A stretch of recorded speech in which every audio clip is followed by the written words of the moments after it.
Faites le mur, isolez-le. Isolation par l'extérieur ou isolation par l'intérieur, à chaque projet, sa solution.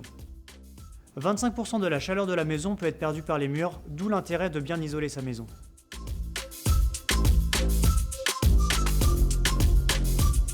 Il existe plusieurs types de murs. Par exemple, aujourd'hui, on peut trouver des murs anciens qui sont très épais, qui ont une forte inertie et qui du coup vont avoir un confort d'été très intéressant, mais qui par contre ne seront pas du tout isolés en hiver.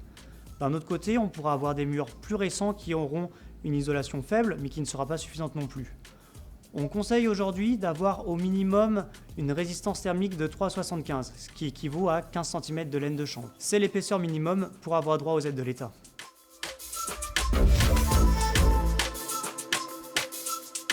J'ai quelques conseils à vous donner pour isoler vos murs. Tout d'abord, ce qu'il faut savoir, c'est que l'isolation par l'extérieur est l'isolation la plus efficace aujourd'hui. En effet, cela va nous permettre de nous couper de tous les ponts thermiques. Qu'est-ce que c'est un pont thermique? Un pont thermique, c'est quand on va avoir un point froid dans notre isolation qu'on ne pourra pas isoler. Par exemple, si j'ai un mur porteur à l'intérieur de ma maison, celui-ci sera en contact avec la paroi extérieure de la maison, on ne pourra donc pas isoler, ce sera un point froid. L'isolation extérieure permet d'emmener toutes ces structures à l'intérieur de notre bâtiment et donc d'augmenter l'inertie et d'augmenter l'efficacité énergétique. D'un autre point de vue, on peut isoler de l'intérieur. En effet, ce n'est pas toujours possible d'isoler par l'extérieur s'il y a des enjeux architecturaux ou alors des enjeux d'urbanisme sur la façade de la maison. L'isolation par l'intérieur peut être efficace, mais cependant, ça implique beaucoup de travaux. Il va falloir défaire tous les réseaux, refaire l'électricité, éventuellement la plomberie, et ça va être compliqué d'habiter dans la maison pendant qu'on fait ces aménagements-là.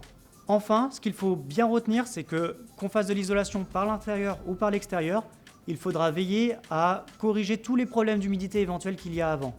En effet, à partir du moment où on va isoler un mur, s'il y avait un problème d'humidité à la base, ça risque d'empirer avec cette isolation.